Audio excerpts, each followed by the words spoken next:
pasang besar landa beberapa negeri secara berperingkat mulai hari ini.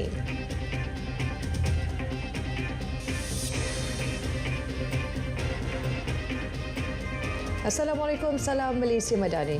Fenomena air pasang besar melanda beberapa negeri secara berperingkat mulai hari ini hingga Jumaat depan. Penduduk di kawasan terlibat diminta berwaspada dan sentiasa ikut arahan pihak berkuasa.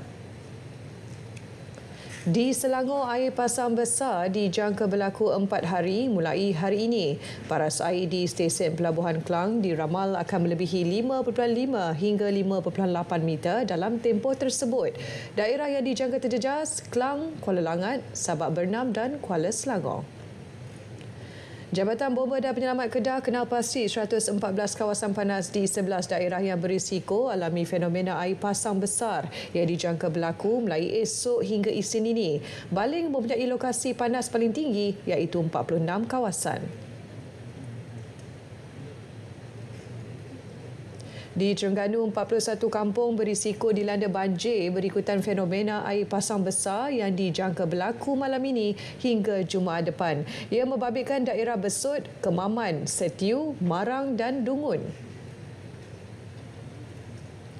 Fenomena air pasang besar dijangka landa Perlis mulai esok hingga Ahad ini. Ketinggiannya dijangka mencecah 3.7 meter. Banjir dijangka berlaku jika air pasang besar berlaku serentak dengan hujan lebat. Antara lokasi dijangka terjejas adalah Kampung Bakau, Kampung Tok Kandang, Kampung Kota Keran dan Kampung Repoh di Kanga. Sementara itu, 100 penduduk daripada 25 keluarga di Kampung Besar, Bandar Baharu, Kedah terjejas selepas kediaman mereka dinaiki air susulan kejadian air pasang besar awal pagi tadi. Pegawai Pertahanan Awam Daerah Bandar Baharu, Lieutenant Pertahanan Awam Abdul Rahim Khairuddin berkata pihaknya menerima laporan pada pukul 4.35 pagi. Sepasukan anggota APM Bandar Baharu kemudian melakukan pemantauan awal di kampung berkenaan dan mendapati 25 kediaman dimasuki air. Banjir berlaku akibat air pasang besar di sungai utama iaitu Sungai Kerian yang berhampiran kawasan penduduk berkenaan. Bagaimanapun, trend air menunjukkan penurunan dan tiada pusat pembinaan sementara PPS dibuka setakat ini. Pemantauan akan dilakukan dari semasa ke semasa. Penduduk terjejas banjir di 6 negeri meningkat. Setakat 12 tengah hari, jumlahnya mencecah 4,202 orang berbanding 4,023 orang pukul 10 pagi tadi. Pahang catat penduduk terjejas paling tinggi membabitkan 1,803 orang meningkat berbanding 1,662 dalam tempoh tersebut.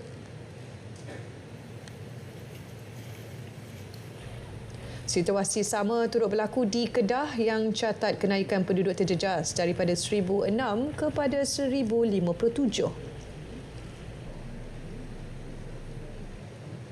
Penduduk terjejas di Johor pula berkurang daripada 15 kepada 2 penduduk.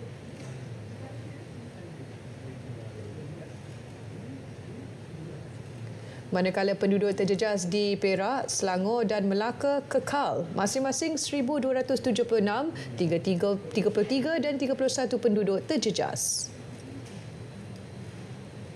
Tiada sebarang bukti kukuh yang boleh kaitkan pegawai kerajaan atau pemimpin politik terlibat mahupun bersubahat dengan GISPH. Ia berdasarkan siasatan pihak berkuasa setakat ini.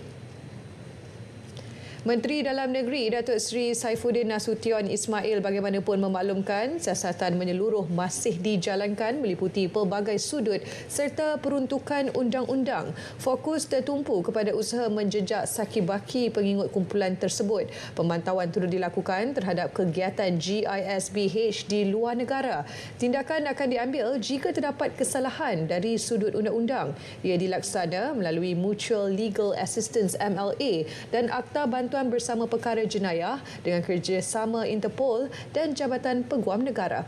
Beliau menyatakannya dalam jawapan bertulis kepada soalan dibangkitkan Wakil Kepong Lim Lip Eng yang dipaparkan di laman sesawang rasmi Parlimen.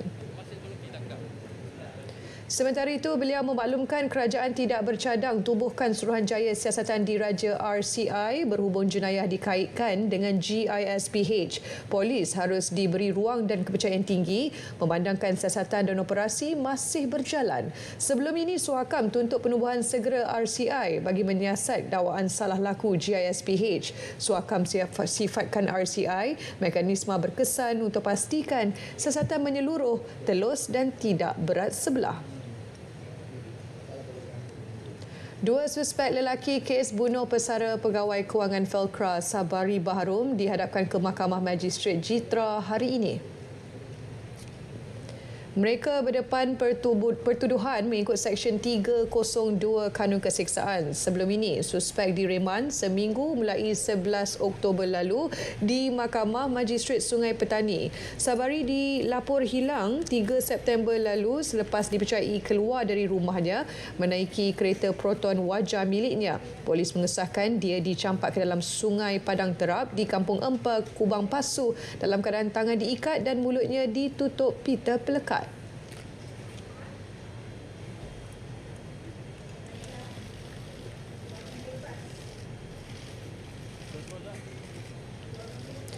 Keselamatan pasukan Malba di Lubnan susulan serangan tentera Israel antara yang dibangkitkan dalam mesyuarat Dewan Rakyat hari ini. Perinciannya kita bersama Sazwani Samsu di lobi Parlimen.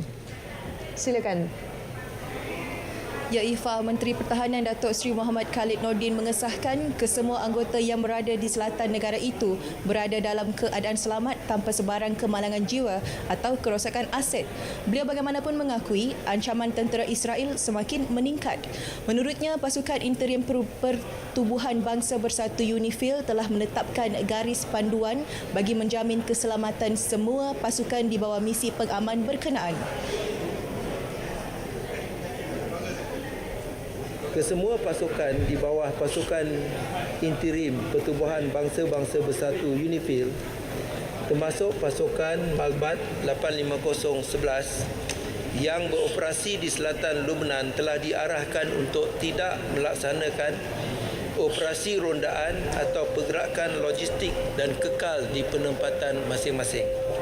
Mengambil kira keselamatan petugas, Markas UNIFIL juga telah mengaktifkan pelindungan di dalam kubu mengikut prosedur yang telah ditetapkan sehingga keadaan terkawal.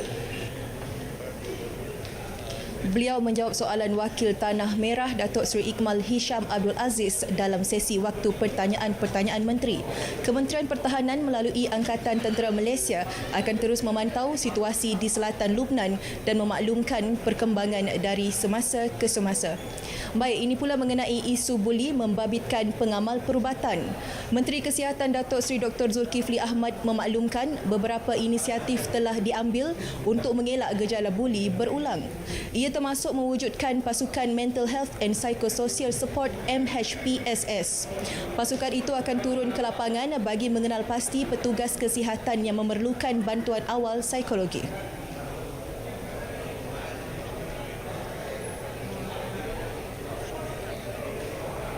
Sokongan yang ditubuhkan untuk khasnya pegawai perubatan the junior doctors yang dipertua dan juga pegawai latihan siswazah, ya, the house officers dan juga yang lain, di mana dapat diberikan sokongan support, ya, dalam usaha mereka untuk mendapat mewujudkan antara lainnya coping capacity, ya, untuk mampu berdaya tahan dan juga mampu berdepan dengan setting. Kita tahu hospital itu adalah satu setting kerja yang sangat stressful.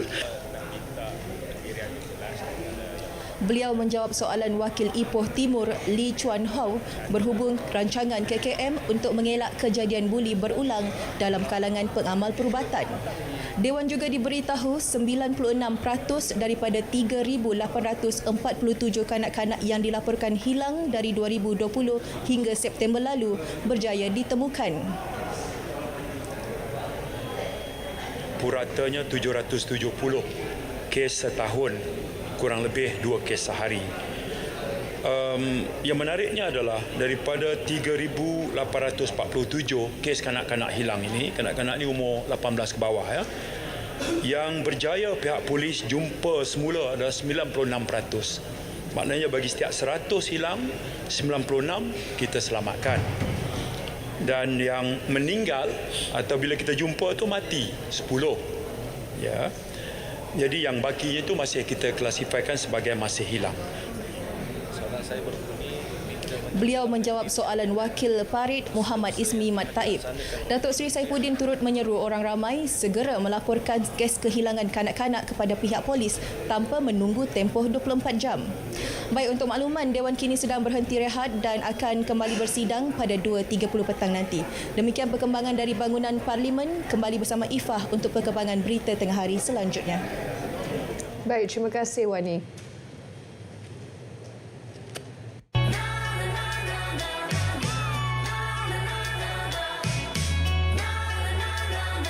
Assalamualaikum, salam Malaysia Madani, salam Sabah Maju Jaya. Jadi saya ingin mengajak orang-orang kita di Sabah khususnya untuk datang ke perkarangan Kompleks Sukan Likat iaitu pada 18 hingga 20 Oktober 2024 untuk apa? Untuk menghadiri program Madani Rakyat Zon Sabah yang kita namakan PMR Sayangi Sabah. Pelbagai program-program menarik, reruai kerajaan melibatkan pelbagai agensi kerajaan, Karnival Kerjaya, program Jualan Rahmah Madani, fun run dan juga konsert Sayangi Sabah. Jangan lupa, mari sama-sama kita hadir. Program 3 hari, jangan datang 1 hari, datang tiap hari pun boleh untuk kita memeriahkan program Madani Rakyat Sayangi Sabah.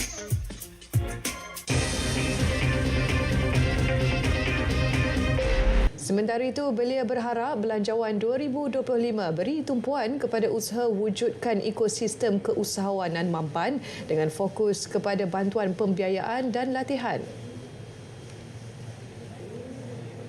Antara harapan kami sebagai satu persatuan yang kami telah membincang bersama dan juga telah present resolusi kepada Yang Berhormat Menteri Pendidikan Tinggi adalah untuk mengadakan satu National Youth Innovation Fund untuk memastikan ada facilitation, bimbingan kepada golongan belia untuk memulakan bisnes ataupun keusahawanan dan memastikan ada ekosistem yang membantu untuk membimbing mereka. Dan ini kisah kejayaan Belanjawan 2024. Inisiatif pemerkasaan kewangan peribadi terbukti berhasil bantu rakyat jana pendapatan untuk tingkatkan taraf ekonomi. Laporan Adlia Habibullah.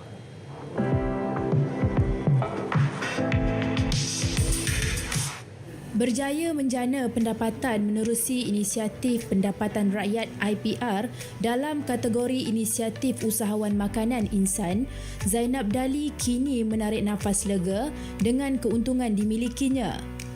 Tanpa perlu menampung sewa tapak jualan, dia berjaya menjana pendapatan 4 angka setiap bulan. Dulu ni saya berniaga di tepi jalan, agak risiko juga untuk menyewa kos yang kena sewa. So since saya join IPR ni, saya tak perlu bayar apa-apa kos. Cuma saya ambil profit saya. And then selama 2 tahun kontrak ni, alhamdulillah lah kerajaan amat membantu saya menolong pada golongan B40 untuk naikkan ekonomi. And satu lagi is hygiene dan tempat yang tempatnya agak selamat lah. Tak ada tepi jalan yang berasap-rasap, risiko dia memang hygiene sangat-sangat. Bagus untuk kebersihan dan juga untuk golongan B40. Menerusi inisiatif sama namun dalam kategori berbeza, seorang remaja berusia 22 tahun kini meraih pendapatan menerusi tanaman cili dengan anggaran tuaian 2 kali setahun. Penyertaan dalam IPR Inisiatif Usahawan Tani Intan juga secara tidak langsung membolehkannya mempelajari kaedah penanaman cili untuk hasil terbaik. Keuntungan pada musim pertama dengan musim kedua alhamdulillah okey. Sebab sini semua pendapatan diberi kepada petani lah. Dia mana hasil kita dapat, berapa pokok kita, lepas tu kita tuai, hasil tu semua kita dapat lah. Bagi menjamin keselesaan rakyat, skim jaminan kredit perumahan SJKP turut diwujudkan. Selain merangsang sektor hartanah perumahan, skim ini membolehkan individu yang bekerja sendiri untuk memiliki rumah. Ada juga mereka yang menghadapi kesukaran mendapat akses pembiayaan, dan dengan adanya SJKP ini sekurang-kurangnya dia membuka peluang bagi mereka yang mempunyai pendapatan tetapi pendapatannya itu tidak bersifat rasmi lah. Jadi dengan adanya SKJKP tersebut, maka dia memungkinkan ramai lagi rakyat Malaysia untuk memiliki rumah dengan skim pembiayaan yang sesuai dengan tahap pendapatan mereka.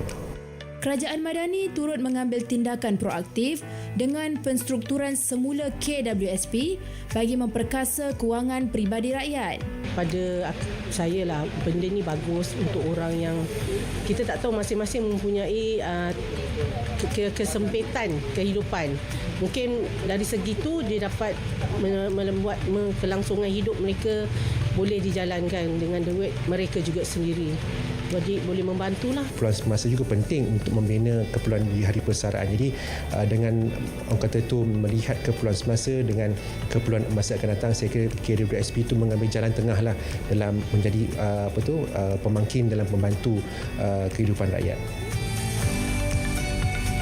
Kejayaan dan keberhasilan yang dicapai menerusi pelbagai inisiatif yang dilaksana dalam Belanjawan 2024 pasti menjadi batu loncatan ke arah memperkasa agenda reformasi ekonomi, seterusnya meningkatkan produktiviti rakyat dan negara.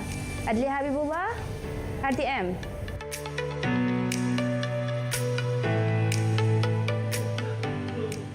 Ringgit dibuka sedikit tinggi berbanding dolar Amerika pagi tadi. Ia susulan pengurangan kadar faedah di peringkat global yang semakin memperoleh momentum.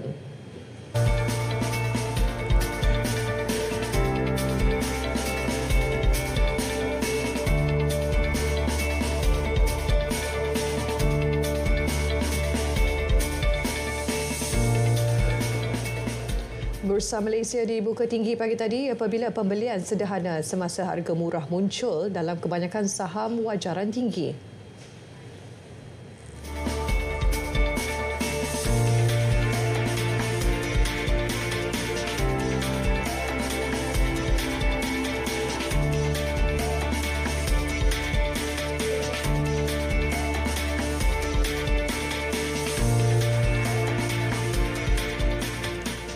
Malaysia di landasan tepat capai 20% jumlah volume industri kenderaan elektrik EV menjelang 2030. Pada separuh pertama 2024, 6,617 kenderaan EV terjual, peningkatan 112% tahun ke tahun.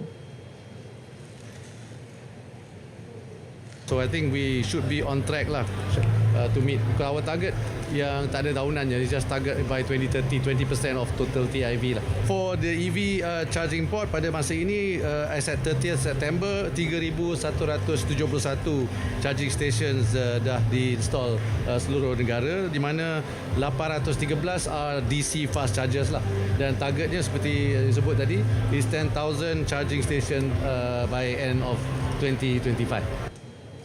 Setiap tahun, industri otomotif menyumbang 4 hingga 5% kepada KDN negara.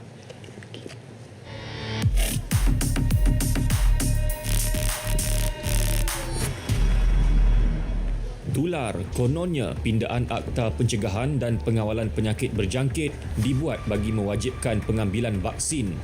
Mereka yang ingkar berdepan tindakan tegas termasuk didenda RM5,000. Semakan pasukan Biar Betul mendapati maklumat yang dikongsi tak benar.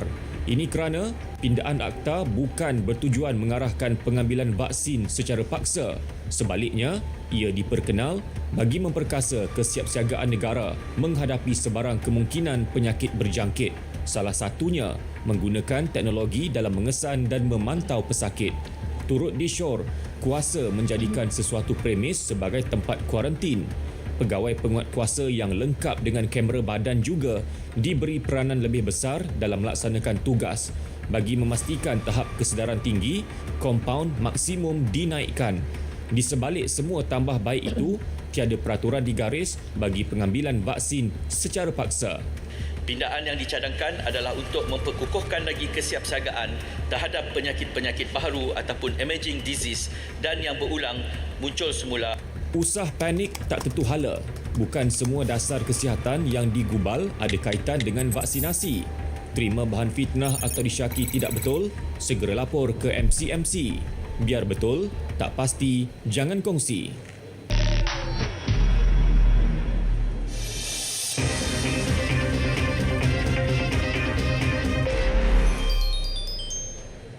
Masyarakat antarabangsa diseru ambil tindakan segera dan tegas untuk hentikan serangan berterusan Israel di Semenanjung Gaza. Menteri Luar Mesir Badar Abdelati membuat seruan itu dalam sidang media bersama rakan sejawatannya dari Spanyol Jose Manuel Alvarez di Kahira. Abdelati berkata Menteri Luar Iran Abbas Araghchi akan melawat Kahira hari ini sebagai sebahagian daripada usaha diplomatik Mesir meredakan ketegangan serantau. Sementara itu, Alvarez menyeru gencatan senjata segera di Gaza dan Lubnan dengan menekankan bahawa keamanan dan kestabilan hanya boleh dicapai melalui penubuhan negara Palestin dan pelaksanaan penyelesaian dua negara. Hari kedua kempen vaksinasi di Gaza, agensi pelarian PBB melaporkan lebih 64,000 kanak-kanak telah menerima dos vaksin polio dan 51,000 menerima dos vitamin A. Setakat ini, jumlah kanak-kanak yang telah divaksin di Gaza menghampiri 157,000 orang. Menurut UNRWA, walaupun terdapat cabaran besar, usaha vaksinasi terus dilakukan untuk melindungi komuniti. Selasa lalu, WHO memulakan semula kempen vaksinasi polio di tengah Gaza. Kempen menyasarkan ratusan ribu kanak-kanak Palestin. Isnin lepas, Menteri Kesihatan Majid Abu Ramadan melancarkan pusingan kedua kempen pemvaksinan polio di Semenanjung Gaza untuk kanak-kanak berusia bawah 10 tahun. Presiden Ukraine Volodymyr Zelensky mendedahkan pelan kemenangan negara itu yang tidak melibatkan penyerahan kawasan negaranya kepada Rusia. Zelensky berkata jika pelan itu dilaksanakan, perang dengan Rusia disasar dapat ditamatkan tahun depan. Pelan mengandungi 5 perkara utama termasuk undangan tanpa syarat untuk Ukraine menyertai Pakat Pertahanan Barat NATO dan sokongan senjata. Zelensky pula menawarkan kepada pihak Barat peluang untuk meneroka sumber-sumber galian Ukraine. Askar-askar Ukraine pula boleh menggantikan sebahagian daripada pasukan tentera Amerika Syarikat di Eropah. Rusia bagaimanapun menyifatkan pelan kemenangan Ukraine itu sebagai sia-sia. Ia mendakwa Zelensky terus berusaha mahu melibatkan NATO secara langsung dalam konflik negaranya. Ketua NATO Mark Rutte pula berkata beliau tidak dapat menyokong pelan itu secara menyeluruh.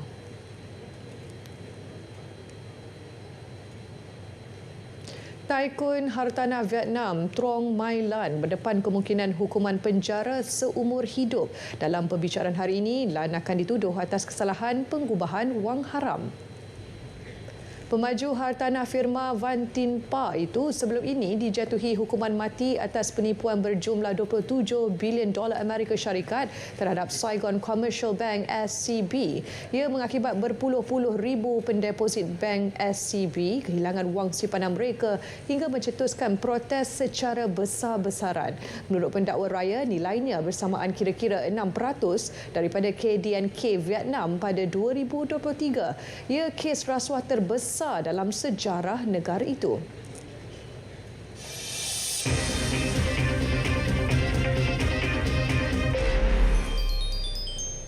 Sukan kita mulakan dengan badminton terbuka Denmark. Prestasi konsisten dipamer bergu wanita negara Pelita Mtina apabila mara ke pusingan kedua selepas menewaskan gandingan India Trisa Jolie Gayatri Gopichan Pulela. Terdahulu, Pelita bermula goyah apabila tewas 19-21 sebelum bangkit untuk menang 21-17 sekaligus mengheret ke perlawanan penentuan. Perlawanan set ketiga menyaksikan mereka saling mengejar mata sebelum pasangan negara di ranking ke-7 dunia itu mengesahkan kemenangan 21-15. Pelita akan berdepan Lee Yu Lim, Shin Song Chan dari Korea Selatan di pusingan kedua. Bagaimanapun, tuah tidak menyebelahi perseorangan lelaki negara Leong Jun Hao selepas tumpas kepada Jonathan Christie dari Indonesia 21-16, 21-14. Sementara itu, beregu lelaki profesional negara yang baharu merangkul gelaran terbuka Arctic Go Zifei Nur Izzuddin Muhammad Rumsani kecundang pada pusingan awal kejohanan di Denmark. Zifir Nur Izzuddin tewas menentang wakil Thailand Kittinupong Thadran Dechapol Puavaranukroh. Dalam saingan selama 32 minit itu, pasangan negara tewas dengan keputusan 13-21, 13-21. Menurut Nur Izzuddin, kepenatan selepas aksi di Finland minggu lepas bukan punca kekalahan mereka pada pasangan Thailand semalam. Dalam aksi beregu campuran pula, gandingan Tan Kian Meng Lai Pei-jing melepasi halangan pusingan pertama selepas menewaskan Ethan Van Leeuwen Chloe Birch dari England 21-7, 21-14. Perkembangan Liga Malaysia, Persatuan Bola Sepak Kuala Lumpur KLFA rancang anjur pertandingan reka cipta logo baru pasukan Kuala Lumpur City FC KL City bagi kegunaan musim depan. Presiden KLFA Syed Yazid Syed Omar berkata KL City FC perlu kembali dengan gelaran The Hawks yang dilihat menggambarkan kekuatan dan ketangkasan pasukan. Saya ada bercadang dan benda ni untuk apa orang kata penukaran logo Kuala Lumpur City FC, di mana akan ada satu pertandingan mereka logo yang baru. So benda tu maknanya tahun ni kita ada pertandingan, tahun depan JC baru Kuala Lumpur City akan ada logo yang baru. Pasal tahun ni kita tak boleh tukar di atas JC sekarang kan. Jelas beliau, usaha itu antara inisiatif penjanamaan semula di bawah kepimpinan ahli jawatankuasa induk baharu yang dilantik Sabtu lepas. Syed Yazid dipilih untuk menerajui KLFA sebagai Presiden pada Kongres ke-35 bagi sesi 2024 hingga 2028. Manakala dua jawatan timbalan Presiden pula dimenangi Datuk Kamarudin Hassan dan Datuk Sri Wong Yon Chai. Tenis terbuka Stockholm, pemain Perancis Alexander mula berjaya menempas slot kesaingan 16 akhir kejohanan selepas menewaskan wakil tuan rumah Leo Borg. Dalam aksi tersebut, mula menang dengan keputusan 6-3, 7-6. Sepanjang saingan berlangsung, mula dilihat tidak berdepan masalah mendominasi permainan. Sementara itu, Borg yang juga anak kepada bekas pemain nombor 1 dunia, Bjorn Borg lebih banyak melakukan kesilapan mudah pada aksi tersebut hingga membuka ruang kepada lawan mendapatkan mata. Selepas ini, mula dijadual berdepan pemain dari Rusia, Andrei Rublev untuk merebut slot ke suku akhir kejohanan.